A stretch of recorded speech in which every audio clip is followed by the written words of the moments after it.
I'm Jason Lewis. And I'm Todd DeShida. And I'm Thomas Mills. Welcome to Climate Optimists. As a couple concerned citizens, we're on a journey to explore climate solutions and ways each of us can make a difference. So, although a lot of podcasts have sponsors or ad revenue, we here at Climate Optimists rely on listener donations to bring you the programming you hear. And given that, if you're a regular listener and you value what you get from us, consider a donation that aligns with that value. All you have to do is head over to our website, climateoptimist.co, and click the donate button. And, the reality is even a $5 a month donation goes a long way for us in terms of delivering, the content that we bring. And, while you're at the website, also don't forget to sign up for our newsletter. We're now doing monthly installments, and there's lots of, cool facts on climate solutions, perspective on climate news, and as always, tips on how to make a difference. So when the Inflation Reduction Act passed this last year, it really was a huge accomplishment and, represented the first major climate legislation that was passed in the United States and helped us, get a lot closer to achieving the 52% cut in emissions that we need to by 2030. But now as we, begin with a divided Congress, it begs the question, where should we be focusing our efforts? Republicans have continued to be reluctant to support any climate legislation. And so, even though we're making progress on cutting carbon, we still have a gap to close. So in today's episode, we're exploring the different ways that the U.S. can reach its emission targets and, at the same time, ideally help the rest of the world meet theirs. But before we go there, Thomas, you got a reason for hope for us? Yeah, sure, Jason. So ExxonMobil has announced that it's going to stop its routine gas flaring in the Permian oil basin, which is a big oil basin in the southwest of the US. Admittedly, this is going to be a sort of a stepped drawdown, and final flaring will continue until 2030, which seems like a little too late. And it feels that we're sort of congratulating the kid that's finally decided to hand his homework in on time for once. Yeah, it's definitely coming late. It's good to see it's happening. Maybe more so just because it puts pressure on the other oil players to do the same. So our guest today to help us explore where we should be focusing our climate advocacy energy is Dr. John Foley, the executive director at Project Drawdown. John is a renowned climate and environmental scientist, writer, and speaker. His work focuses on finding solutions to sustain the climate, ecosystems, and natural resources that we all depend on. He's published over 140 scientific articles, many cited in, Nature and Science, and has appeared on a wealth of media outlets, everything from the BBC to NPR to the New York Times. John earned his PhD from the Department of Atmospheric and Oceanic Sciences at the University of Wisconsin. Good Badger.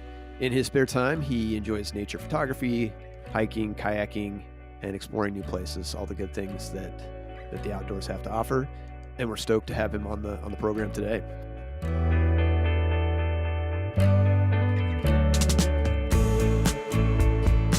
John, welcome to Climate Optimists.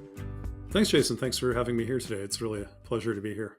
Well, let's start you off with a basic question. When it comes to efforts to address climate change, what makes you hopeful? Oh gosh, that's a great question because there's so much negative news out there about climate change, and all of that's real. There are definitely mounting problems of global temperatures continuing to rise, more destabilized weather patterns, more impacts, more kind of dragging our heels on climate change. So there's plenty on the bad news side of the ledger. But the thing that we often miss in our media conversations all too often is that there's actually a lot of good news too. One whole thread of good news is the technologies that we need to address climate change are largely here now. Most of the things we need to do to address climate change are available today. And most of them are getting more cost effective and more viable all the time. So we have a lot of solutions. They're abundant. Most of them work, and most of them make us money if we use them wisely. And they can solve other problems while we're at it. So that's the good news. And what makes me hopeful about that, on top of just the changes in technology and markets and the economics of this, is we're finally shifting the conversation away from debating whether climate change is real to now Right. debating how we're going to solve it. That's good. And I've been working on climate change for 30 years, and I've actually never been more hopeful about the problem than now. Because not only, again, are we getting more solutions every day and more energy around them, so to speak, the other good news is that there are underlying trends that are actually moving in the right direction. A lot of things that we could talk about more of this later, but about 30 to 40 countries in the world, including the United States, have been cutting their emissions pretty dramatically over the last decade or two. And other countries are joining with us. So we're starting to see a little bit of movement in the right direction. And maybe we're just beginning to steer the Titanic away from the iceberg. Maybe not completely, but we're not going to hit it dead on anymore. And so Right. the worst of the worst case scenarios seem to be out the window. But now, how quickly can we turn things into a better direction is really the question. Well, it's good to hear, and I think your point about the dialogue shifting is a good one, right? That we're focused on the productive stuff now, and a debate of the solutions is a lot better about whether the problem exists in the first place. Admittedly, the debates about which solution's the right one can get a little fraught and a little nasty sometimes, and that's silly. But at least we're focusing on the right things. Now it's admittedly 20 to 30 years later than I would have liked it, but we're here now, and we didn't avoid all the problems of climate change, but we can still avoid the worst of it. I'm a glasses half full kind of guy, and I think there's a glass half full here, and we might have the opportunity to fill it up a little more if we put our minds to it. I like the analogy. Well, let's turn to Project Drawdown and your work there. Wondering if you just can kind of explain what the organization does and kind of how you found your way into your current role. Yeah. Well, thanks for asking about that. Yeah, Project Drawdown is it's a nonprofit. We're based in the United States. We're about 20 to 30 people, mostly scientists and communicators and analysts and folks like that. And we have a single purpose. Our purpose is to be a resource to the world on climate solutions. Because now that we're talking about solutions, we're debating them, we're arguing about them, we're trying to get money for this one or that one, we're trying to get bills passed, we're trying to get companies to do stuff. Somebody needs to be kind of the traffic cop or the consumer reports, maybe. Somebody needs to be the honest broker about climate solutions. That is, which are truly viable and effective solutions? How big could that Right. solution be? How much is that solution really going to cost? And how long will it take before it's real? We've done a lot of work of building what we call now a solutions library for climate solutions. If you go to our website, drawdown.org, you'll find a huge, about 100 different solutions worth of library of climate solutions, where we've investigated very, very deeply what we think are the most viable, effective, and promising solutions to climate change that are out there. So I'm really, really proud to work for Project Drawdown, and I've been with the organization about 4 years. So that's pretty exciting. I'm actually a climate scientist by training. I was a university professor for many years at the University of Wisconsin and the University of Minnesota, where I led a couple of big research institutes and centers focusing on big environmental issues around climate change, but also the food system and things like deforestation and problems like that. And then for a few years, I was the head of something called the California Academy of Sciences, which is the big science museum in San Francisco. It's a kind of big green museum, aquarium, and planetarium in Golden Gate Park. And my job was to help the museum kind of pivot to being focused more on the future and more about sustainability of life on Earth. And that was really exciting. And now for the last few years, I've been at Project Drawdown, taking what was a really cool book project and morphing it into a standing nonprofit to act as a resource to the world around climate solutions. Yeah, and I'll say as somebody who's been to your library, it is pretty fantastic, and recommend folks go and check it out because there is if you want to geek out on climate solutions, there's ample there to do so. Well, one thing I'm really proud of is we also provide a lot of educational resources too. Like one suite of resources I really like is something we did called Climate Solutions 101, which is like a kind of a mini course, like a master class, if you will, on climate solutions science. They're 15 minutes long. There are only 6 of them. You could do watch one while you're on your stairmaster or whatever. I don't know. And so, um, So we're hoping those will be helpful to the world too. We've had about 100,000 people go through that course already, and would love to have some more. Well, we'll definitely link it with this episode on our website. Well, let's pivot to kind of our main topic. Start with kind of the question of, how much is the Inflation Reduction Act, which folks were rightly excited about, how much is it projected to lower U.S. emissions by 2030? Yeah, well, let's first step back and put this in context. One of the things a lot of people don't know is the US was already cutting its emissions. The United States peaked its emissions in the year 2007. That's the highest they ever were, and they've been falling basically ever since. And as I mentioned before, about 30 or 40 other countries are as well, including the UK, most European countries, Japan, a few others, mostly Western capitalist democracies. Interestingly, the more capitalist you are, the more you've cut your emissions, it seems, which is kind of ironic. But this Indeed. might be an artifact of moving on from bad energy sources like coal to other things, or being more efficient, or having economic development. But also the fact renewables got a lot cheaper in the last 20 years, as has energy technologies like LED lighting and energy efficiency measures. So batteries have gotten cheaper, LED lighting's getting cheaper, solar. So a lot of things were already happening. And so the US already cut its emissions by 20%. We need to cut them a lot more. And the Inflation Reduction Act will help.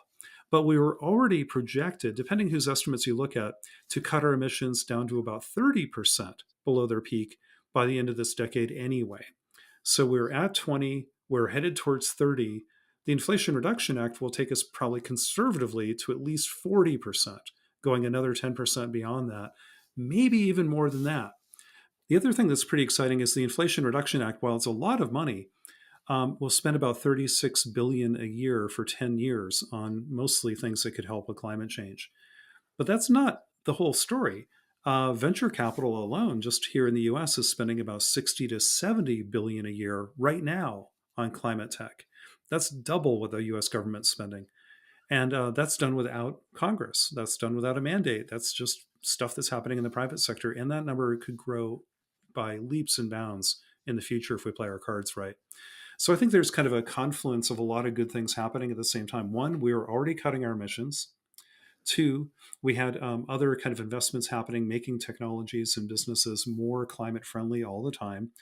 Now the government's stepping in and putting their chips on the table, which is really helpful, especially a lot of the ways the IRA is working. And that might further even more private investment and more change. And so I'm starting to see maybe the potential for a little bit of snowballing here. And Right. that could be really exciting. Well, it's exciting to hear you talk about the positive trajectory that, we were already on. The fact that the Mhm. Inflation Reduction Act is maybe not even just additive, but could have some, snowballing effects in terms of turning that Yeah. up. And so that we really then, it's about how do we squeeze out some more reductions to get to that, 50% that obviously climate scientists tell us is critical. So I guess with that forward look in mind, what climate solutions do you see as sort of the best opportunities to kind of close that gap? Well, absolutely. If you look at where the Inflation Reduction Act is putting its money, I'm impressed by some things very, very much, and others not so much. That could be a lot better. And so I'll just say those are opportunities to do even better later. But right now, it's focused very heavily on renewable electricity, the electricity sector being about a third of US emissions. There's also incentives to do interesting things around energy storage, which we do have to solve some of this to make the grids more reliable, more flexible, and easier to accommodate growing renewables. That's excellent. All good stuff. I'm also impressed by the IRA's focus on things like heating and cooling, like heat pumps as a drop-in replacement for furnaces and air conditioners. So you don't even need natural gas anymore. You can run entire buildings off of renewable power from heating in the winter and then cooling in the summer with the same device. Heat pumps are magical. They're wonderful, amazing things. And finally, Americans are discovering them. This is great. And now we're getting tax rebates for this. Electric vehicles, too, will take off. It's interesting in other countries that are ahead of us, especially Norway, which is leading the world in electric vehicle sales.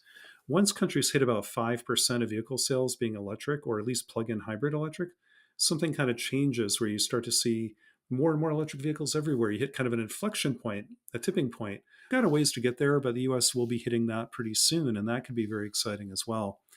But we definitely need more work on charging infrastructure. We need a hell of a lot more electric vehicles.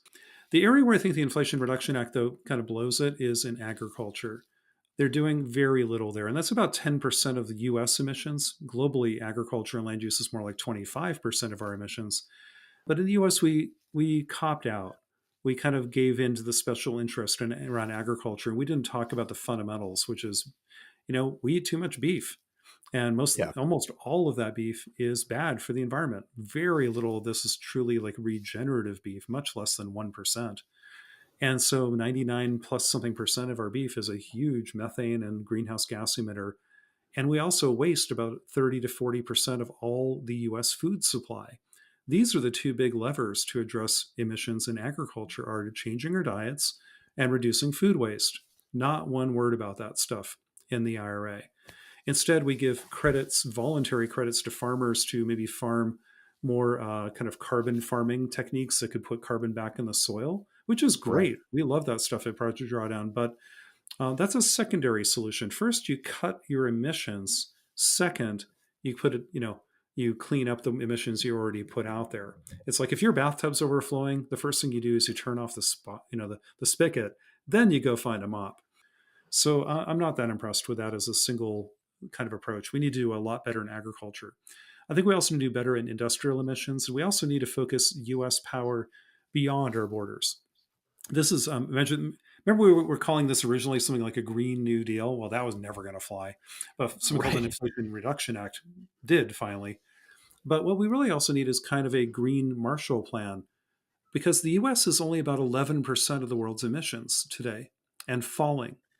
That's really interesting. And yet, our economic and cultural and technological influence, especially in our political influence, extends far beyond the 11% of our emissions. So, yes, we should take care of our own emissions, but what can we do to export American ingenuity, know how, and technologies to countries that still emit a lot of carbon?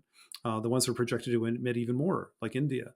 And finally, the thing I like about the Inflation Reduction Act is, well, it passed. It didn't cost Right. Democrats any votes. In fact, it might have helped them with this a little bit because it was put in kitchen table terms. It wasn't abstract. It wasn't about saving polar bears. Environmentalists have to remember that only 2% of Americans list the environment as a top issue facing the country. And so I'm pretty excited about the reframing too, to like, let's be grounded and remind ourselves environmentalists are a very poor sample of what Americans think.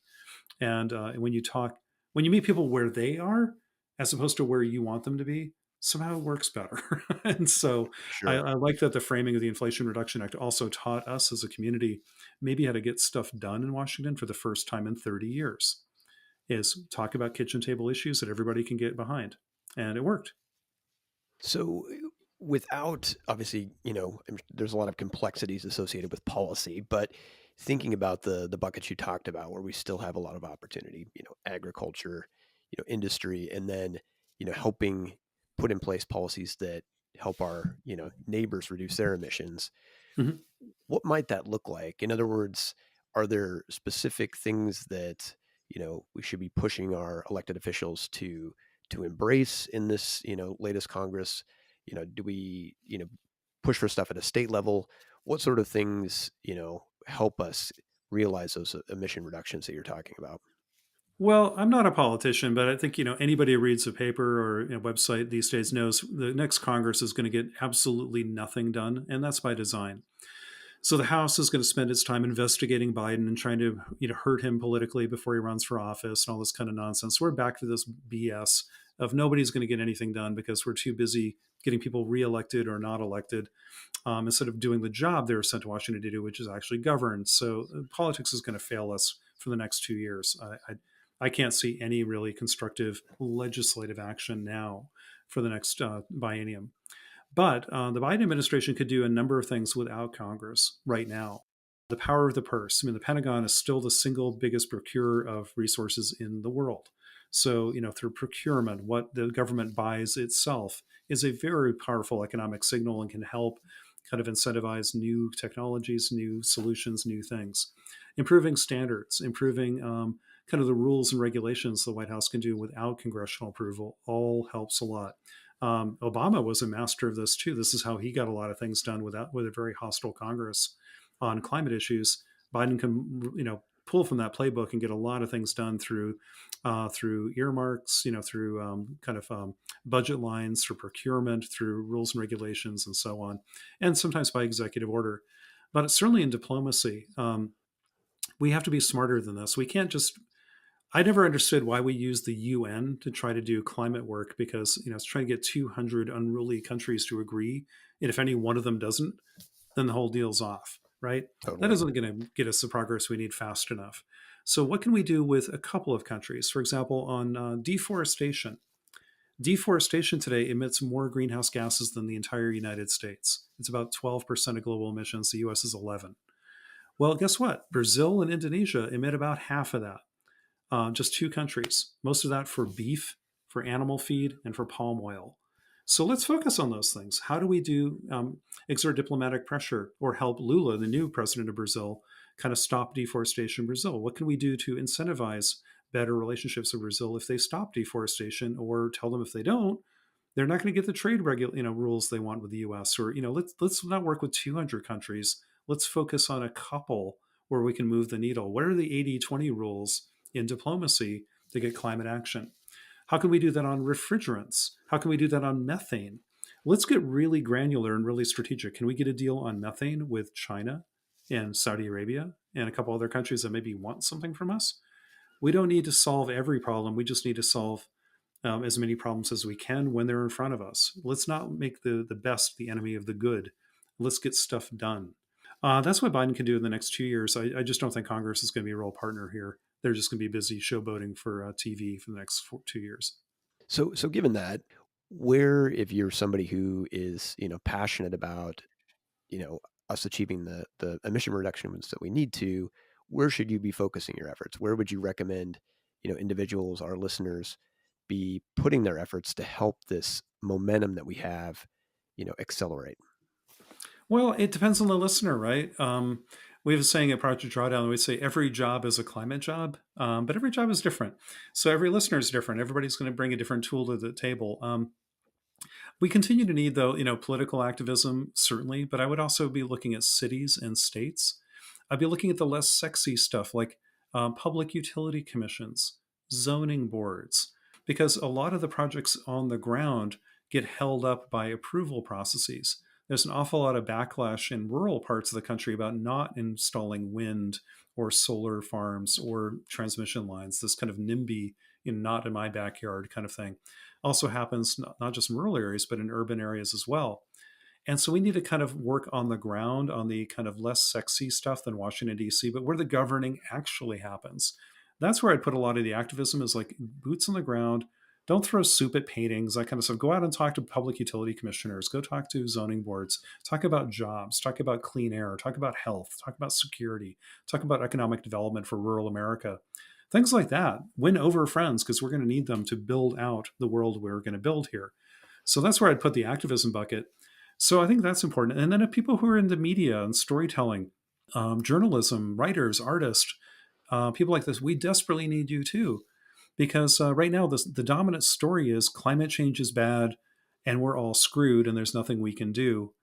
That's where 99% of American media coverage is right now. Less than 1% of media coverage in America today is focusing on the solutions and the Yeah. amazing people who are doing that hard work. Let's have a little more, please. Could we have 20%, maybe 40, maybe 50 would be great, whatever, but a hell of a lot more. Talking about the heroines, the heroes, the people you've never heard of, the people who really deserve some attention, who are doing amazing work in a community somewhere to address climate change and address jobs, reduce childhood asthma, improve equity and justice in their communities. There's so many great uplifting stories to be told. Let's tell more of them. Well, thanks for that. And here at Climate Optimist, we definitely couldn't agree more on the media side of things. There's way too little focus on the solutions and the things that we need to do, and sort of this continued churning on the problem. Well, and not only just focus on the problem, the anger and anxiety and when the word climate anxiety becomes a term in the Oxford English Dictionary now, it's like what the hell is that?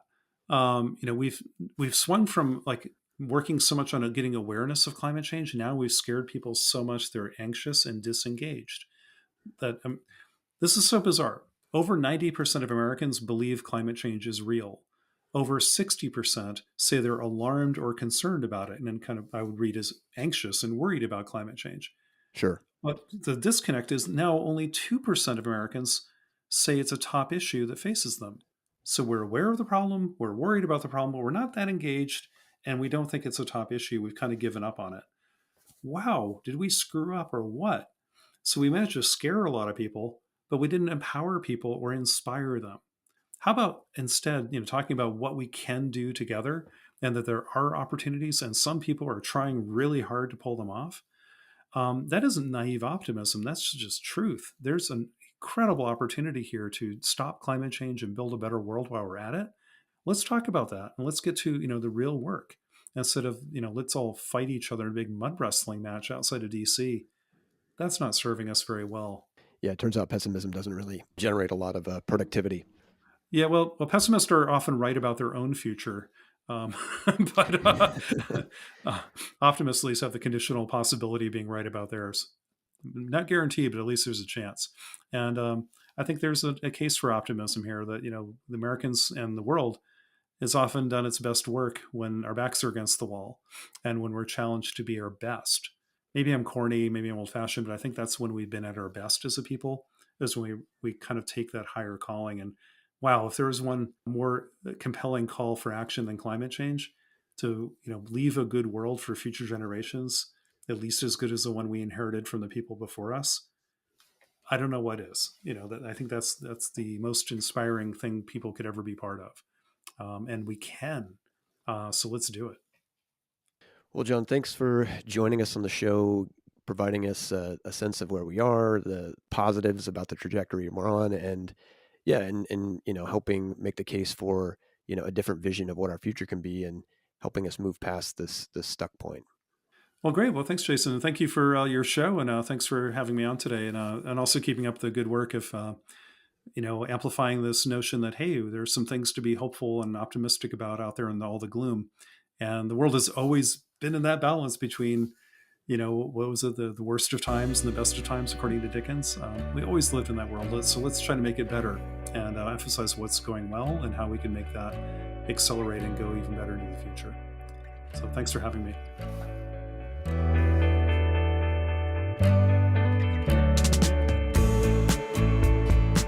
So, gents, what were your takeaways and insights from the interview with John? Well, I guess I'll jump in here. He, obviously it was very focused on the positive and, solutions, which is good considering the name of our show and that our show is not called Climate Pessimists. So, that kind of fit. I thought it was interesting that when he said that the capitalist countries are really doing a lot better at scaling back on emissions, which That I was think an kind of, interesting point. yeah, which I kind of thought shows that, the market must be doing its thing and it must be, economically feasible to implement climate, friendly solutions to our problems. The other thing too that I thought was very pertinent was what John said about the media and the focus so much on the negative, and that people seem to be worried and have a lot of anxiety, Totally. but they don't feel empowered, or they don't feel empowered to do anything about it, and they feel hopeless. So I thought that was very on point. Well, it sort of validates the work we're trying to do here, right? And I'm sure they're trying to do at Project Drawdown. Yeah. Thomas, what were your takeaways? Yeah, to follow on that last point you guys make, I really think that his point about not waiting for the UN to get everybody in agreement and just focusing on developing those agreements with countries that can help you achieve what you need to achieve is a really good move. And that same thing at a personal level. Don't fret the stuff that you can't do. Just do what you can do at this stage.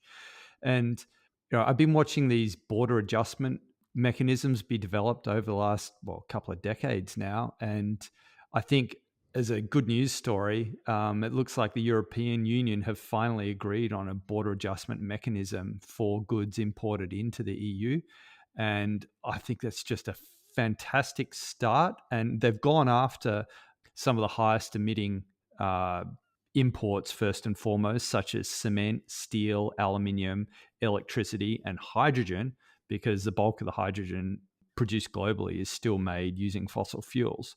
But that's one of those things where, okay, so sure, we can't get the UN to agree on everything, but these border adjustment mechanisms are great because it means the EU has full control over something like that. And hopefully we see the US and Australia and other countries roll out similar mechanisms. But I also am in agreement with him that not all carbon offsets in the ag sector are created equally. And I do question the permanency of some of these carbon offsets, and the fact that here we are like paying farmers to do carbon offsets and things, but at the same time we've left that spigot on full bore and we're still sucking those fossil fuels out of the ground as fast as we can go. That needs to come to an end. It's like the situation here in Australia where the government's running around saying, oh, we've got all these like climate targets and they're really aggressive, and that's great, but they just approved the Barra fertilizer plant in Western Australia that makes urea fertilizer out of fossil fuels that could be extracted from the air, the nitrogen extracted from the air, utilizing plants that are in existence already if we just changed our farming processes a little. So it's a bit disappointing, but at the same time, I think it's something that if we can keep bringing this to the attention of the public, that hopefully things will get done about it. And better still, put a price on carbon, because all of a sudden nobody would be buying urea fertilizer anymore. Yeah, I'm with you on putting a price on carbon. I mean, it's the easiest way to sort of pass it through the economy. And yeah, I mean, we're going to have to do some offsetting of emissions to, to bring us back down to safe levels of CO2, but we need to reduce first. It's reduce first, then offset. It's not offset to buy time. So yeah, completely agree with you there. And, I thought John did a nice job of kind of highlighting different areas that we can focus in, given the fact that we have this divided Congress. And, the beauty is there's stuff that at a state level that can be done. We could be ramping up electric vehicle incentives. Some states have some great ones that are in place, but there's a lot of states that don't. Utah, for instance, has an incentive in place for heavy duty trucks, but they don't have anything in place for light passenger vehicles. So you add the light passenger vehicle piece, that's making a big difference. And, I liked his point about partnerships. And, there's the Biden administration coming out of the last climate conference in November was touting a partnership agreement they made kind of with Egypt, where they're helping Egypt develop 10 gigawatts of renewable energy, which is say that's a lot, while decommissioning about 5 gigawatts of natural gas. And I don't know if you guys have other thoughts on sort of specific examples of things that could be done, in hopefully in 2023 or, 2024. Well, we already talked about this a little bit, but one of the things that the administration could do would be to, require all vehicles sold after 2035 to be zero emission. Some states are already doing this. California has done it. Oregon, Biden has ordered this for the federal government to happen by 2027. Interestingly enough, I don't know if you guys heard about Wyoming. So they have actually gone the other direction. Yeah. And they're putting a measure in place to basically ban the sale of electric vehicles by 2035 or 2030. Yeah, 2035. Saying the move will help safeguard the oil and gas industries. So I think they're obviously trying to send a message here. That they're going to go down swinging? Yeah, the last clause of the bill instructs Wyoming's Secretary of State to send a copy of the bill to the California governor, who has backed his state's ban on gas-powered vehicles throughout his governorship. I can just see how that goes when a staffer lays that on the governor's desk of California, and they said, "Sir, Wyoming told us to send this to you," and he'd be like, "Who?" And they're like, "Wyoming, sir," and he's like, "Oh, well, good for them." And they're like, "Yeah, about 64 people live there." It's very sort of cynical. I mean, it's the stuff that John was talking about, the wasted energy. Well, and I think somebody already mentioned too about creating a low carbon product standard for cement and steel. Biden has an executive order in place for federal agencies to buy low-carbon building materials and achieve net zero federal procurement by 2045. But there's talk of, making that mandatory for across the board. So basically accelerating that transition, to Yeah, low carbon steel, low carbon cement, given that those are both, heavy carbon intensive right. sectors. But Yeah. there's obviously some things that the administration could do unilaterally. Yeah, it reminds me a bit of the situation we had in the Trump era, hopefully the one and only Trump era, and and where it sort of forced the states to, instead of sitting back and waiting for the federal government to roll out investment tax credits and renewable energy standards and so forth, that the emphasis came upon the states finally that, look, we need to get off our butts and we need to make it happen because it's not going to happen at a federal level anymore. So I think we're going to be pivoting back towards that again. And hopefully now that the technology has advanced another 4 years or so since then, there are even more opportunities that go above and beyond what we were looking at in terms of just renewable energy generation. And now we might be looking at standards regarding battery integration into the grid, or a certain number of fleet vehicles need to be electric by X date, or whatever it might be. So there's a lot that can be done at a state level without having to rely on the federal government.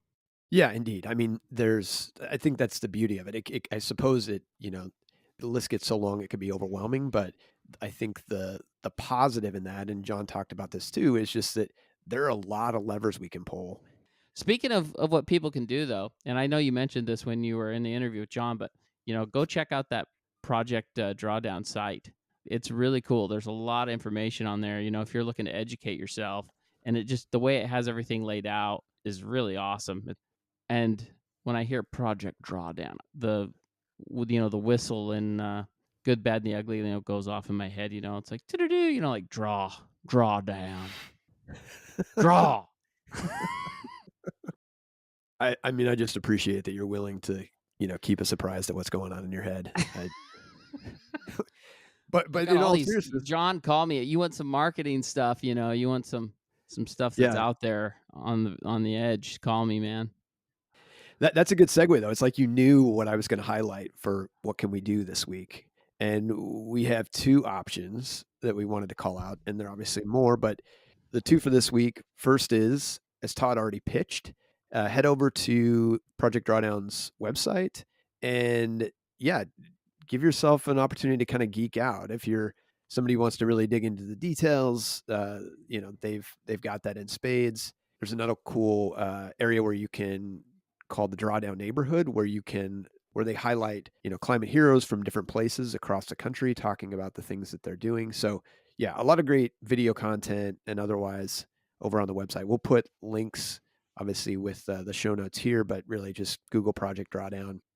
So for option 2, we'd like to encourage all of you to get in touch with your state representative, send them an email, ping them on social media, and tell them to, prioritize climate action in current and upcoming, legislative sessions. Those individual pings do make a difference. They've got a lot of stuff on their plate, and you want to ensure that they know that climate change is critical for their constituents. So I think that's a wrap for this episode. Thanks to everybody for tuning in. Come back on February 14th when we'll be focusing on another round of overpopulation and climate and how the two play together. Climate Optimists is made possible by Climate Stewards Collective. You can find us on the web at climateoptimists.co, and don't forget to follow us on social at Climate Optimist Podcast.